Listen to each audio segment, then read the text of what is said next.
Hola, ¿qué tal? Buenas noches, ya estamos acá.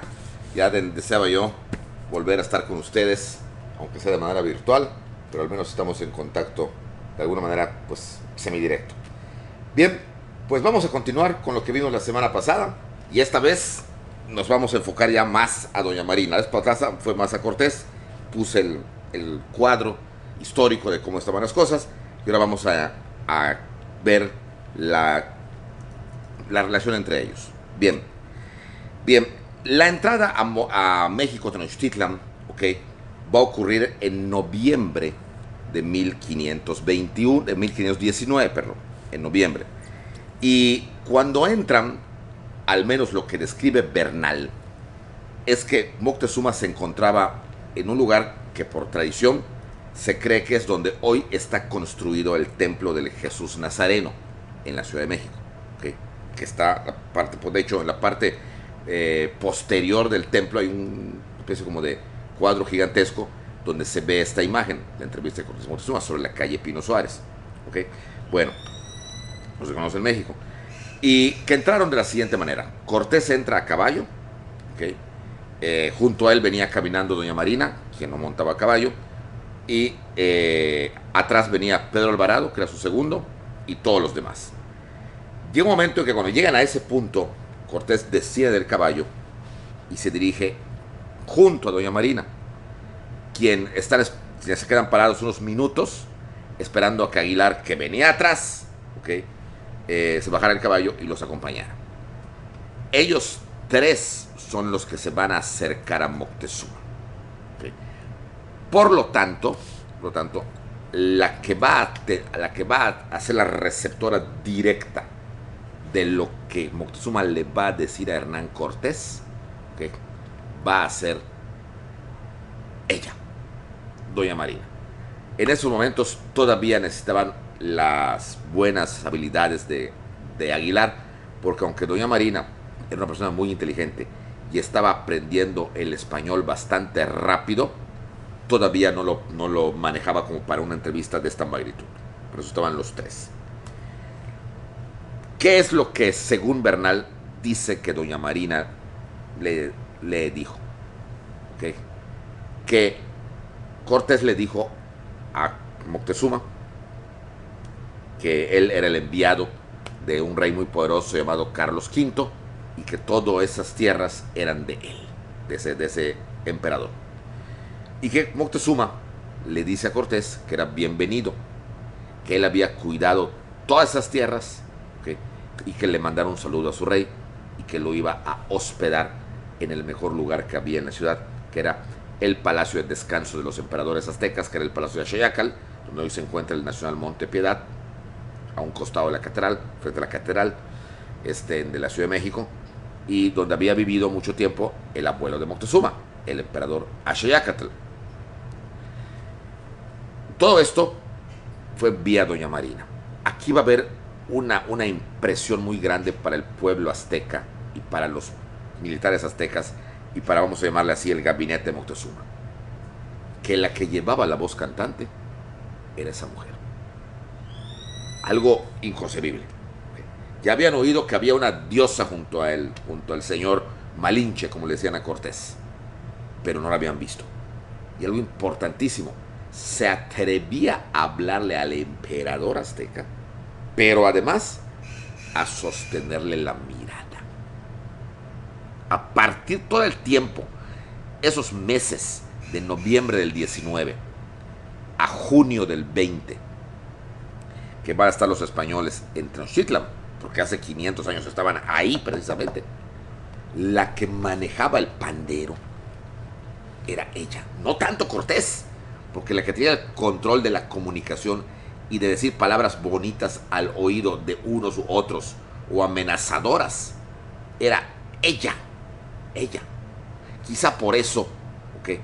El pueblo azteca soportó noviembre, diciembre, enero, febrero, marzo, abril, mayo, junio, soportó 7 meses, casi 8, porque hasta el 30 de junio fue cuando lo sacaron, ¿okay? Soportó casi 8 meses a los españoles ahí adentro, a 300 tipos con sus caballos ahí adentro, Y no solamente eran soldados, también estaban los dos sacerdotes que trataban a toda costa de cristianizar a todo el mundo. Estaba el padre Olmedo, el padre Díaz. Y los soldados se paseaban porque eran como turistas. Se paseaban por toda la ciudad de Tenochtitlan, cosa que les caía re mal a los aztecas, porque para ellos era una ciudad sagrada. Tenochtitlan, nadie entraba, nadie. Que subían a los templos, que iban, que veían a uno y así con sus risitas así. O sea, no los podían, o sea, no los querían. El jefe del ejército, que era Cuitláhuac, estaba desesperado porque los sacara su hermano, que era el emperador, que era Moctezuma. Pero Moctezuma realmente no parecía molestarle su presencia. Y ahí estuvieron durante 7 meses. Y todo lo que se dijo y todo lo que se habla de las pláticas que tuvieron Cortés y Moctezuma, tanto en el Palacio de Moctezuma como en el de Axayaca, donde estaban hospedados los españoles, era doña Marina la que estaba presente. Cuando Moctezuma le regala a Cortés a su hija, para que Cortés se case con ella, para fundar una dinastía con sangre de Cortés, pensaba que era una sangre de dioses, y la sangre real del emperador, todo esto fue por intermedio de doña Marina. O sea, ella estaba de todo. Cuando Cortés decide visitar el Templo Mayor para ver cómo era la religión azteca, era por conducto de doña Marina. Cuando Cortés intentaba convencer a Moctezuma de que se bautice, era por conducto de doña Marina, que cada día hablaba mejor el español, según lo que dice Bernal. Porque si ustedes leen la obra, verán que poquito a poquito Bernal va a dejar de mencionar a Jerónimo de Aguilar. Ya no lo van a necesitar tanto. Ya, ella ya era la que hacía y deshacía. Ya ella era la que fungía. Además, que Cortés la tenía muy cercanamente a él. Y aquí vienen los mitos. Fue su novia, fue su amante, fue únicamente su secretaria particular en el mejor sentido de la palabra. ¿Qué era de Cortés? ¿Qué es lo que la leyenda, el mito y la historia, porque es la que al fin de cuentas va a tener la última palabra, han dicho de esta mujer? Hasta este momento no hay ningún documento, nada, ni siquiera de los aztecas, nada, que dijeran que la cercanía de Cortés era algo más allá que de un mero interés para que esta niña le tradujera. Nada más. Aparentemente. Nada más. Cuando Moctezuma fue obligado a ir al Palacio de Axayaca para que de ahí despache, porque Cortés ya veía bastantes tensos a los aztecas por todo lo que estaban haciendo, y que la mejor protección era que Moctezuma viviera en el Palacio de Axayacal y no enfrente, no estaba en el Palacio de Moctezuma, fue doña Marina la que se le encara a Moctezuma y le dice, sin tartamudeo, según Bernal, que era un traidor, que estaba conspirando contra Cortés, que era su amigo, y diciéndole esto doña Marina a Moctezuma, que quedó asombrado de cómo una mujer en su propio palacio le decía esas cosas. Los españoles lo encadenan y se lo llevan. Claro que luego dijeron que era su huésped, ¿no? Pero se lo llevaron. Todo esto hacía de doña Marina una persona importantísima para Cortés, pero más que importantísima, la usaba, por así decir, al menos hasta este momento. No hay prueba de nada más. No hay al menos esa historia romántica de, por ejemplo, como que Marco Antonio y Cleopatra, ¿no? Digo, no. O de Romeo y Julieta, no. ¿Okay? ¿Cómo va a ser? Dirán ustedes. Pues yo sé que tuvieron un hijo. Eso, un momento, ahí te vamos a llegar a eso.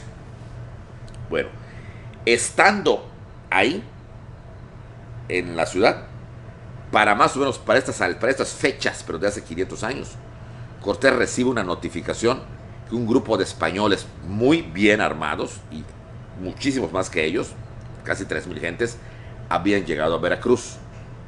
Entonces Cortés decide salir a ver quiénes eran y deja a doña Marina en Tenochtitlan para que le sirviera de apoyo a Pedro Alvarado. A fin de cuentas, él iba a tratar asuntos con los españoles, no la iba a necesitar, y se quedó en Tenochtitlan. Cortés ya sabemos que tiene un pequeña escaramuza con los de allá, y al fin de cuentas el grupo de españoles que había llegado se le huyen a Cortés. ¿Okay? 3,000 gentes, malos barcos, más los caballos, más todo lo que traía. Pero doña Marina, ¿qué hizo todo ese tiempo? Si se controló la ciudad, fue porque ella la controlaba. Aunque no nos lo dice Bernal, tenemos que utilizar un poquito de interpretación histórica. Ninguno de ellos tenía el control que tenía Cortés. Y si Cortés ya no estaba, la que tenía el control total en ese momento era ella. Y lo que ocurrió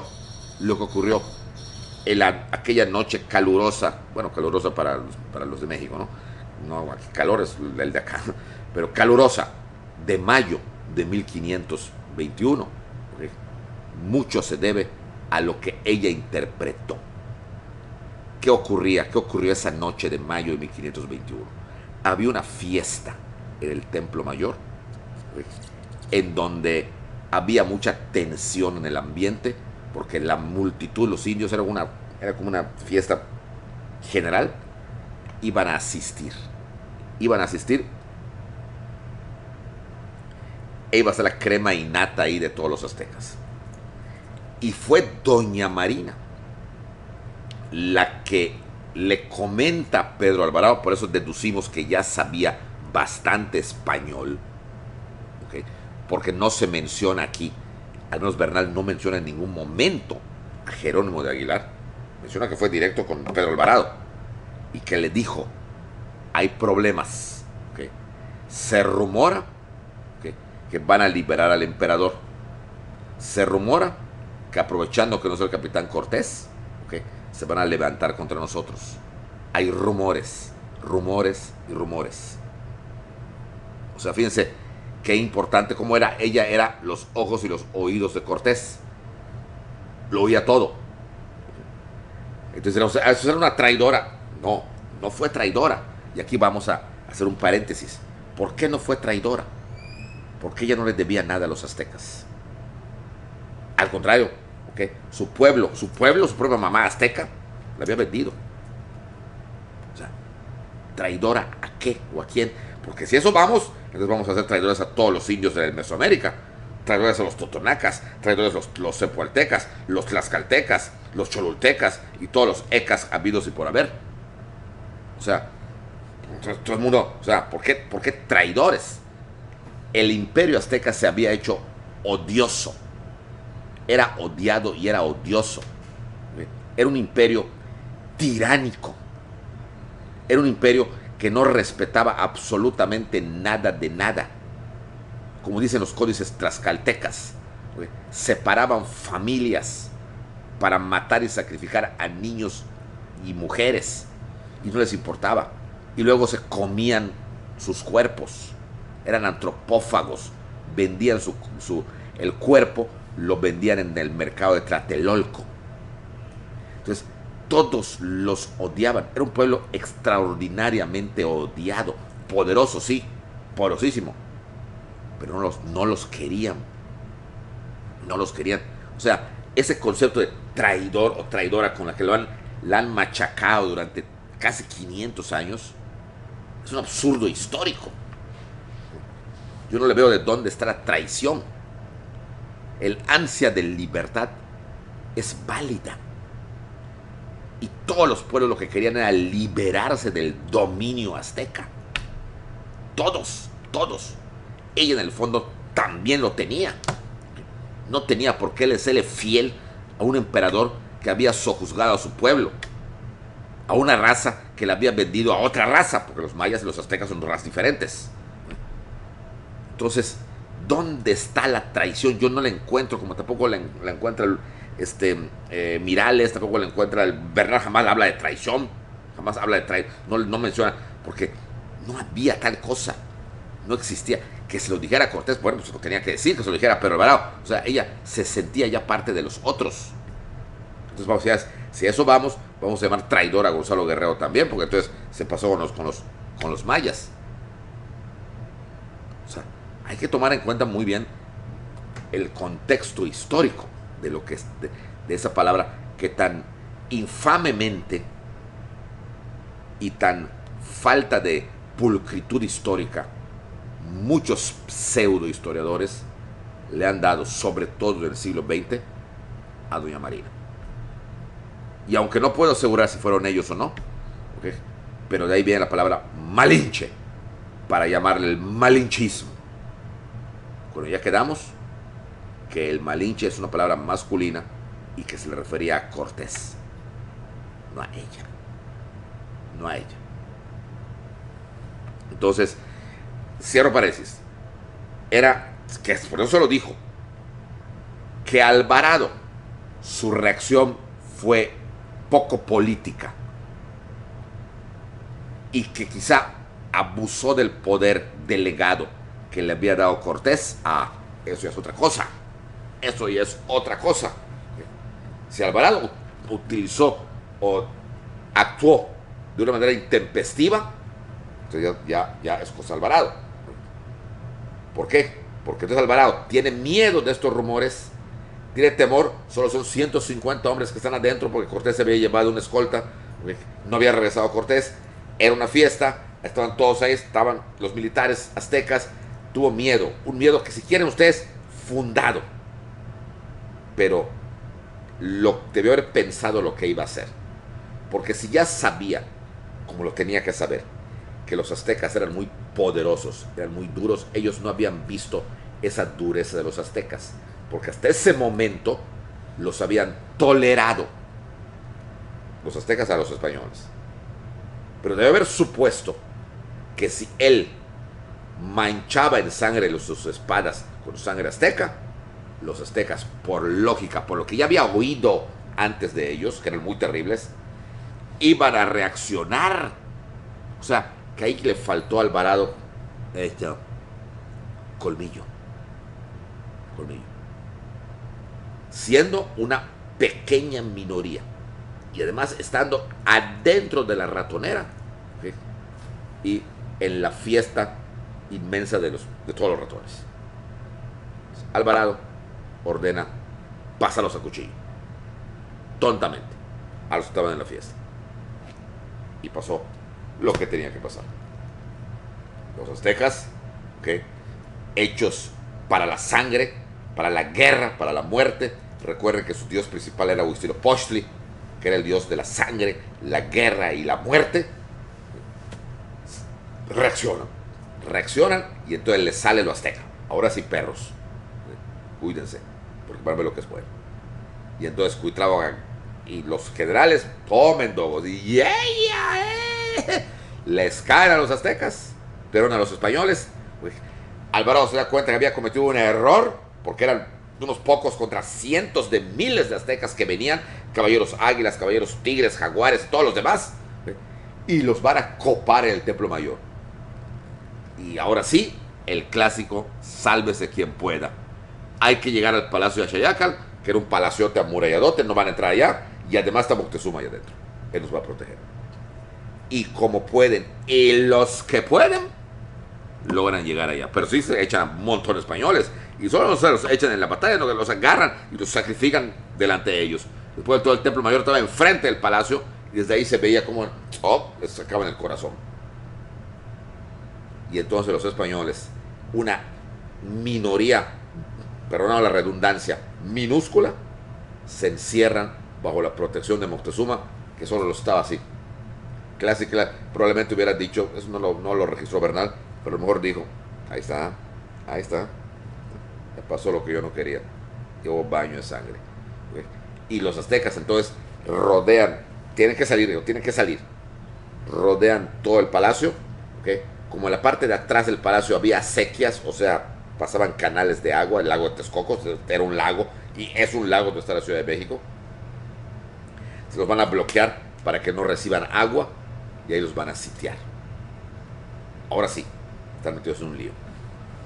Cuando Cortés regresa a principios de junio de hace 500 años, de 1520, los aliados, los indios aliados que se encontraban afuera de la ciudad, le dicen a Cortés que habían oído hablar, que habían oído gritos de guerra, y que mejor no entrara porque seguramente sus amigos habían sido muertos y sacrificados.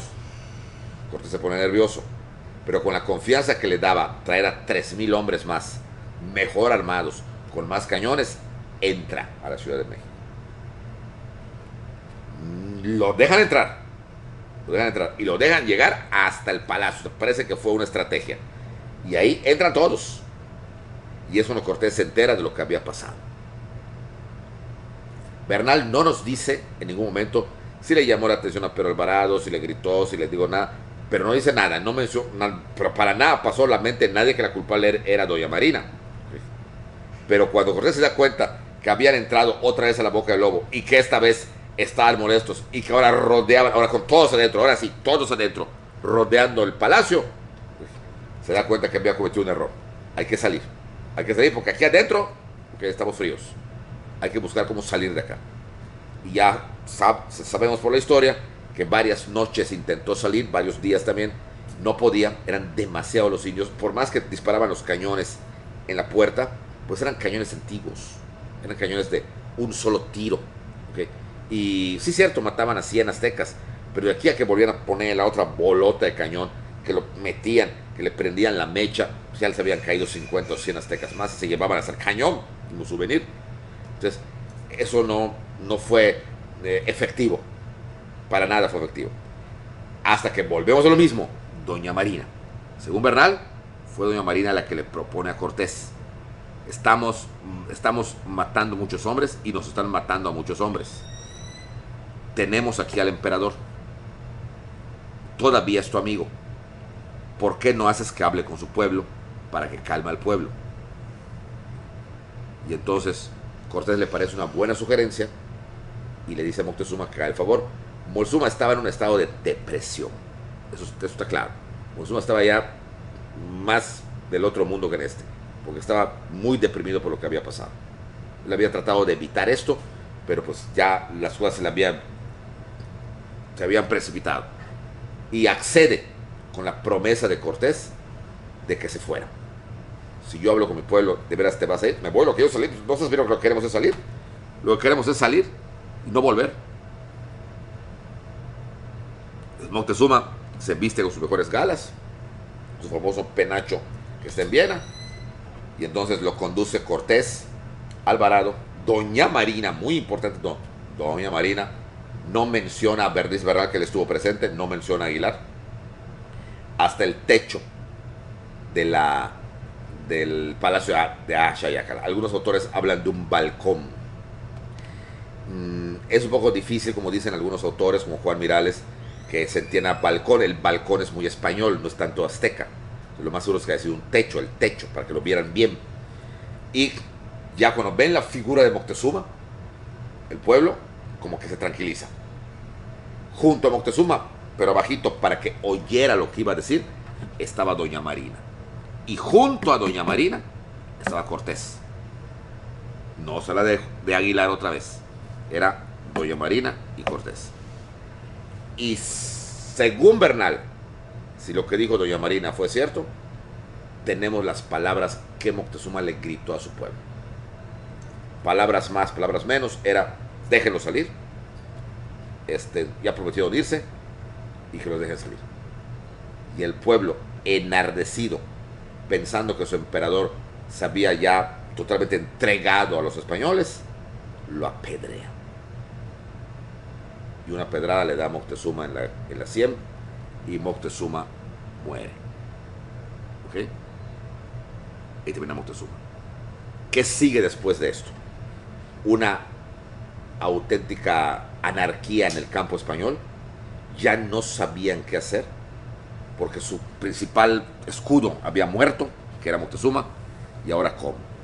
Y deciden la salida para la noche del 30 de junio de 1520. Dentro de 2 meses, claro, todos vamos a estar en cuarentena seguramente, porque esto yo creo que va a durar un poquito más. Dios quiera que termine pronto, pero en fin. El 30 de junio se conmemorarían, o se van a conmemorar, al menos para ustedes que ya lo van a saber o que lo saben, se van a conmemorar los 500 años de la famosísima Noche Triste. El 30 de junio de 1521, Cortés decide, contra viento y marea, salir de la Ciudad de México. Salir por la famosa calzada de Tacuba. Si ustedes se ubican en el centro histórico de México, verán que donde estaba el Palacio de Axayácatl, que es donde hoy está el Nacional Monte Piedad, Abarca evidentemente el Zócalo, ¿ok? Parte del Zócalo y la calle 5 de Mayo. Pero la calle paralela al 5 de Mayo, jalando hacia el norte, la que sigue, es Tacuba, donde estaba la calzada, por eso se llama Tacuba, la calle Tacuba. Esa calzada era larguísima, porque abarcaba desde la ciudad y llegaba hasta donde hoy pasa el metro el Puente Alvarado. ¿Okay? O sea, eso, toda esa parte, la parte de atrás de la Alameda, todo eso, ¿okay? Todo eso para llegar a tierra firme. Entonces, Cortés la tenía al lado. Era cuestión de salir del palacio y agarrar cerca, estaba al lado, la calzada de Tacuba y jalar. Aprovecha la noche del 30 porque esa noche había luna llena y se distingue por los vigías que había puesto Cortés que los aztecas no estaban afuera. Era el momento de salir. Y entonces se decide salir, Cortés a la cabeza, Alvarado en medio con las mujeres. Doña Marina se iba a encargar de todas las mujeres que llevaba Cortés. Recuerden que había 20 indígenas, las que le regaló el cacique de Tabasco, más las que les había regalado Moctezuma, y especialmente la princesa Tecuchipo, que ya la habían bautizado con el nombre de Isabel de Moctezuma, que era la hija de Moctezuma. Y entonces van a salir. Agarran todos lo que es la calzada de Tacuba, yéndose hacia el poniente, ¿okay? Y en plena calzada los sorprenden los aztecas, lo estaban esperando. Y les cae una batalla que se arma en la calzada. Los españoles van a caer al lago. Muchos no van a poder nadar por las armaduras y por el oro que llevaban, los regalos que le habían llevado, que les había dado Moctezuma. Se van ahogando. Una matazón de españoles, de caballos, porque los indios no le tenían miedo a los caballos. De hecho, cuando terminó la batalla, muchos autores dicen de que las cabezas de humanos y de caballos estaban exhibidas en el Templo Mayor, ¿okay? Por tanta matanza que se había hecho. Cortés logra llegar a tierra firme, como puede. Alvarado, de ahí viene la palabra Puente Alvarado, porque dicen que Alvarado fue copado por los indígenas, lo odiaban, pero que había como una especie de lanza, que se colgó de la lanza y brincó, hizo así como un salto de garrocha, ¿no? Lo cual dicen que eso no pudo ser, que porque el lago de Texcoco es muy hondo, de qué tamaño sería la lanzota para que haya tocado tierra, ¿no? Y que brincó, eso es lo que se cuenta. Y Cortés, pues, logra llegar a tierra firme. Llega Doña Marina también, acompañada de las indígenas, y cuentan que cuando Cortés se da cuenta que había sido una derrota, perdió cañones, caballos, de los 3,000 hombres que había logrado llevar, de los que había localizado en Veracruz, ahora solo quedaban 900. Dicen que Cortés se puso a llorar junto a un árbol que todavía existe su tronco, que es el árbol de la noche triste. ¿Okay? Y aquí es un parteaguas en la historia de México, porque parecía que los aztecas, una vez más, demostraban su invencibilidad, pero no fue así. ¿Por qué? Porque resulta que Cortés va a ser bien recibido por los tlaxcaltecas en su derrota, lo van a ayudar, lo van a curar las heridas. Cortés va a enseñar el arte de la guerra. Cortés pensaba volver a Tenochtitlan, y en Tenochtitlan la victoria fue pírrica. ¿Qué significa esto? Que fue victoria de un día. ¿Por qué? Porque entre la victoria y los sacrificados había un español que no era español, parece que era un negro que estaba como soldado español, que tenía la viruela negra. Y aquí aparece un virus. Ojo. Todos se van a contagiar. La fase 3. Todos se van a contagiar. Todos los aztecas. ¿Por qué? Porque al sacrificarlo y comer el corazón y dar su cuerpo a la venta en Tlatelolco, pues lo comieron. Y aparece una peste en México, Tenochtitlan, que fue la viruela negra. Esta enfermedad, que duró como un año para que volviera toda la normalidad, imagínense, ¿okay? Va a atacar a los aztecas que no tenían un antídoto, no tenían vacuna. Cualquier parecido con la realidad es mera coincidencia. No tenían vacuna. ¿Okay? no tenían un antídoto. Los médicos aztecas empiezan a buscar cómo, pero mientras buscaban, tum, tum, tum, tum, todos van cayendo y se puede decir que les da a todos. Unos con más defensas que otros sobreviven, otros no. Mueren un montón. En ese año, mientras Cortés estaba siendo curado en Tlaxcala y preparando a los tlaxcaltecas, ese año los aztecas estaban combatiendo la enfermedad. En el combate muere de esa enfermedad el Cuitláhuac. Le da varios. Cuauhtémoc, que va a ser el nuevo emperador, también le dio, pero sobrevivió. Por eso es que Cuauhtémoc, cuentan los biógrafos de Cuauhtémoc, que Cuauhtémoc por eso utilizaba una túnica para cubrirse el cuerpo. Los aztecas, sobre todo los emperadores, su principal presunción era su cuerpo, porque eran guerreros y sacerdotes y mostraban un cuerpo poderoso y fuerte. ¿Okay? Cuauhtémoc nunca lo mostró. Siempre se puso una túnica que le iba de los hombros, cubría todo su cuerpo hasta los pies. Una túnica de estilo romano casi. ¿Por qué? Porque dicen los autores que Cuauhtémoc era un hombre al que le dio la viruela. ¿Okay?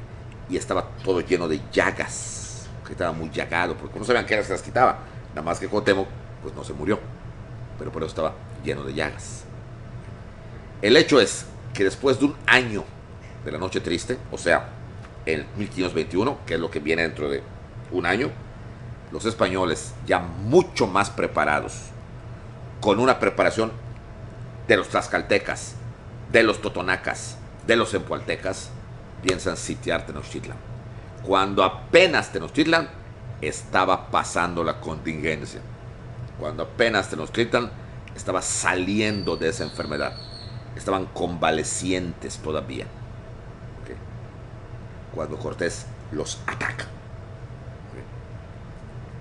Aún convalecientes, resistieron 3 meses un bombardeo constante y las entradas y destrucción que hicieron los tlaxcaltecas principalmente para destruir la ciudad, hasta que el 13 de agosto de 1521, esa fecha ténganla en cuenta porque dentro de año y medio seguro, ahí sí, yo creo que ya habrá pasado todo esto, se va a conmemorar. Tal vez no se conmemore oficialmente por las circunstancias, ya saben, pero sí académicamente va a haber conferencias, va a haber cosas de eso seguramente, pues son 500 años, medio milenio. Bueno, por fin el emperador Cuauhtémoc se rinde. Y así como Moctezuma se entrevistó y doña Marina lo tradujo, Cortés también se va a entrevistar con el último emperador mexica, Cuauhtémoc. Y en la entrevista estuvieron presentes Cortés, doña Marina en primerísimo lugar y Aguilar. Aquí sí mencionan que estuvo Aguilar, quizá por la importancia de la entrevista. Y también sabemos que fue lo que dijo Cuauhtémoc, que dijo Cortés. Cuauhtémoc se rindió, dijo que se rendía, que ya había hecho todo lo que podía por su pueblo y que ya no tenía razón de ser su vida, que lo mataron. Cortés dice, no, te voy a citar para lo nuevo que viene. Y aquí viene, ahora enfocándonos a doña Marina. Para estos momentos, ahora sí, ya hay algunos autores que dicen que para estos momentos, sobre todo en ese periodo tlaxcalteca en que vivieron en Tlaxcala, Cortés, que estaba deprimido, quizá sintió más cercanía por doña Marina, o doña Marina se acercó más a ella. ¿Por qué? Porque tomando en cuenta el nacimiento del hijo de Cortés y doña Marina, que Cortés va a reconocer, estamos hablando de que en este momento Cortés tenía relación íntima con doña Marina, ya en este momento de la rendición de Cuauhtémoc. O sea, ya doña Marina no era su secretaria particular, ya era algo más que una amiga, era ya algo mucho más. ¿Okay? ¿Por qué? Porque al poco tiempo, ¿okay?, de la caída de Tenochtitlan, en diciembre del 21, ya doña Marina, según Bernal, ya se le notaba que estaba embarazada. De hecho, en las fiestas a la que iba doña Marina y llevaba a doña Isabel de Moctezuma, doña Marina ya se mostraba embarazada. Y en 1522 nace su hijo, primogénito de Cortés. Quedó muy contento Cortés y le pone el nombre de su papá, de don Martín Cortés, y se llama Martín. ¿Okay? Y la primera casa que Cortés construye mientras se terminaba la construcción o la primera etapa de la Ciudad de México es en Coyoacán, donde hasta hoy el cronista de la alcaldía de Coyoacán dice que en esa casa vivieron Hernán Cortés y doña Marina. Ahí con el niño recién nacido. O sea, que sí hubo un momento de romance, pero fue muy breve. Quizá el momento como mujer más feliz de doña Marina, porque tenía un hombre que era, además era el principal personaje, tenía un hijo de él y hasta donde se sabe, nunca la maltrató ni nunca la trató mal. Pero dicen por allá que poco dura la alegría en casa del pobre. En ese mismo año, del 1522, llega a México para exigir que le den lo suyo porque le correspondía nada menos, pero nada más, que doña Catalina Juárez, la esposa de Hernán Cortés, que hacía 3 años que Hernán Cortés no veía ni sabía. No hay una sola carta de Cortés a su esposa. Y llega doña Catalina a exigir que era la esposa de Cortés. Le dan el pitazo y despacha a doña Marina y a su hijo a una capilla donde se estaba construyendo el convento de San Francisco, que es donde hoy está la Torre Latinoamericana. Ahí la mandan. ¿Okay? Y él se queda en Coyoacán, a esperar a doña Catalina. Cuando llega doña Catalina, Cortés le hace grandes homenajes. Es la esposa del conquistador. Doña Catalina, es la esposa, es la esposa, es la esposa. Y hace una gran fiesta. El 1 de noviembre hay una fiesta en su casa, en la casa de Coyoacán, donde se dice que doña Catalina hasta bebió de más, tomó los tragos y hasta bailó en la mesa doña Catalina. Pero oh sorpresa, al día siguiente doña Catalina amanece muerta. Misterios de la historia. En aquel entonces, la pequeñísima Nueva España que empezaba a nacer, se rumoró, Cortés la mató. Los criados de Cortés, cuando la metieron en el ataúd, dijeron que al meterla, se dieron cuenta que en el cuello tenía unas marcas de dedos. Como era muy blanca doña Catalina, se le notaba que como que lo hubieran apretado ahí. ¿Okay? Cortés siempre negó ser el asesino. Y él dijo que doña Catalina murió del mal de madre. El mal de madre de esa época era el asma. Era asmática. Durante mucho tiempo, han pasado 500 años y hay autores que dicen que sí la mató o no la mató. Otros que sí, otros que no. ¿Cortés era capaz de matar a su esposa? Pues ustedes tienen la palabra. Yo, en lo particular, yo pienso que sí. Si era capaz de matar a medio mundo, su esposa, sobre todo que ni la quería. Sin embargo, a Cortés, muchos años después, lo van a llevar a juicio por asesinato de su esposa. Un juicio que nunca se va a concluir por una simple razón. Porque nunca le pudieron probar nada. Hubo testigos a favor y testigos en contra. De hecho, el hermano de Catalina, don Juan Juárez, declaró a favor de Cortés, lo cual está muy raro.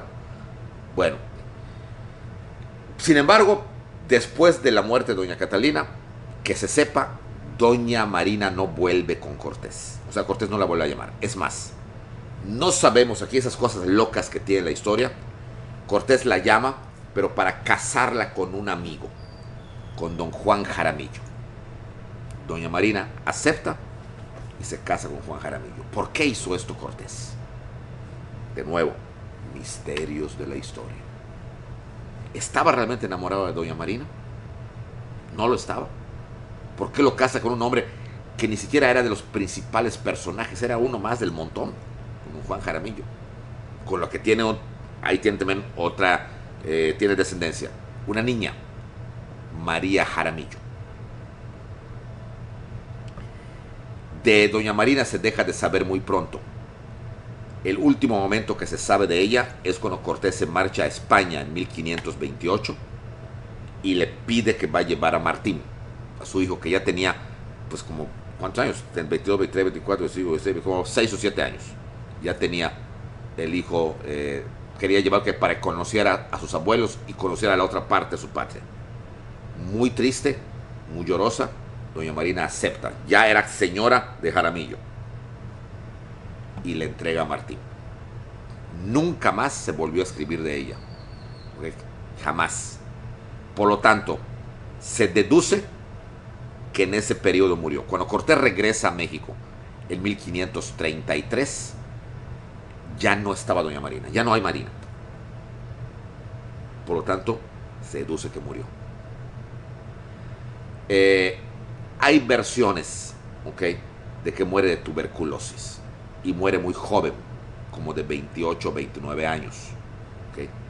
Se sabe de esto porque dicen que su esposo, don Juan Jaramillo, cuando estaba muriendo, salió a buscar un cura para que lo confiese. Y se sabe que la confesó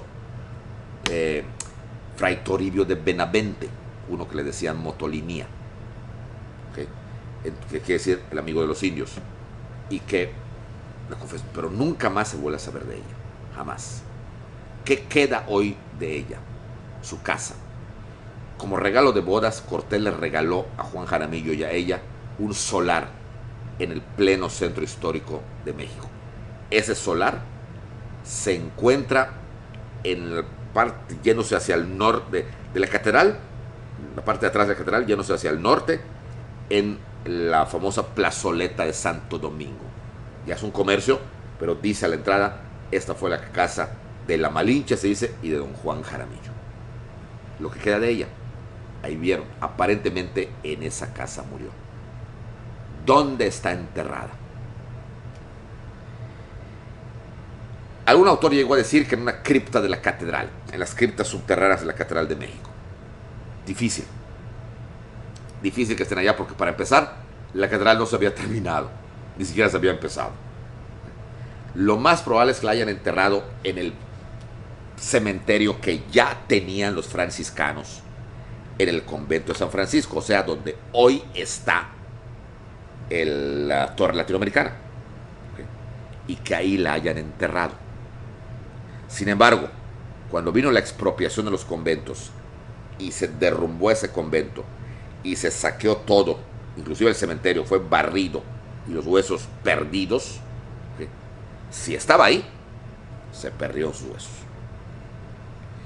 En la noche de leyendas que hacen en la Ciudad de México a veces, o hacían, hay una que es la de la Malinche, y en donde sale llorando como la Llorona, por así decir, de la Torre Latinoamericana de por ahí, ¿okay?, como representando que ahí estuvo enterrada y que ahí estuvieron sus huesos. Esa es la triste historia de doña Marina. Cortés va a caer en desgracia. Cuando se dan cuenta que Cortés era el amo de México, al rey Carlos V no le va a caer en gracia nada de eso y lo va a jalar a España. Le va a inventar una serie de cargos, entre ellos el de la muerte de Catalina.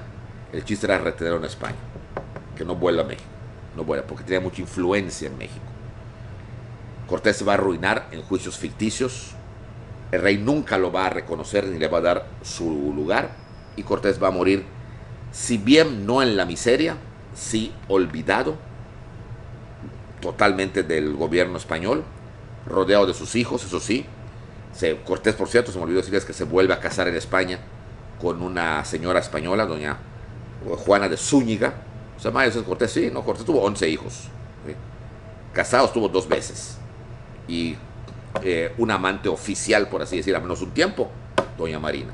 Pero evidentemente tuvo más, lo que se le ponía enfrente. Con doña Isabel, por ejemplo, con la hija de Moctezuma, tuvo una hija, Leonor Cortés de Moctezuma.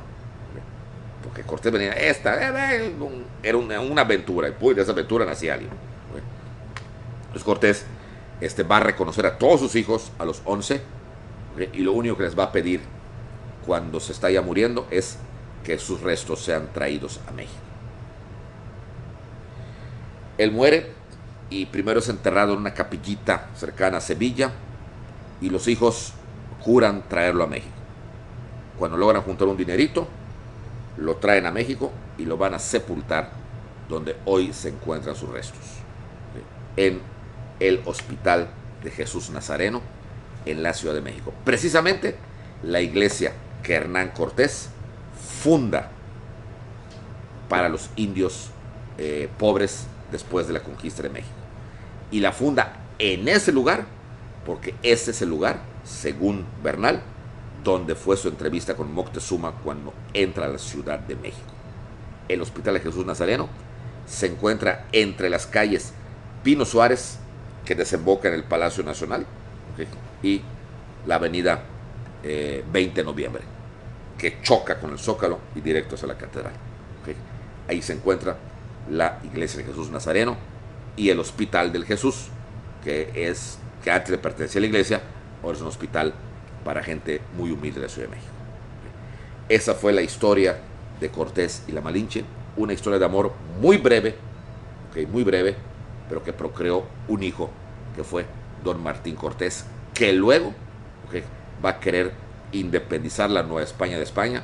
Lo van a pescar, lo van a torturar y solamente por ser hijo de Cortés no lo van a quemar en la hoguera, ¿okay? Y le van a dar como castigo nunca más pisar México. Se va a España y nunca más va a volver, ¿okay? Jamás, porque no podía volver, ¿okay? Ese fue el fin. Sus restos, no sabemos exactamente dónde están, pero en México no están. O sea, sus papás están, sus restos están en México, pero él se fue, hizo vida en España y de ahí no, se fue perdiendo en la historia, porque como no era el que heredó los títulos de nobleza de Cortés, porque era hijo bastardo, era hijo de una amante, ¿okay? Y Cortés cuando se casa tiene otro hijo al que le pone también Martín Cortés Zúñiga. Ese es el que hereda todo y es el cual está el seguimiento en todos los registros civiles o todas las fees de bautizos. Martín, como era bastardo, se va perdiendo en la historia. No tenemos contacto exacto de quién era o de qué fue de él. Pero esta fue la triste historia de Hernán Cortés, de la Malinche, y a 500 años de que estos acontecimientos pasaron, ¿okay?, debemos tener en cuenta que, guste o no guste, son parte de nuestra historia, parte de nuestro México querido. Esa es la historia. Muchas gracias a todos ustedes por haber prestado atención y les agradezco como siempre, ¿okay?, que estén al pendiente de estos talleres. Muchas gracias, cuídense, ¿okay?, para que esto pase lo más pronto posible. Buenas noches.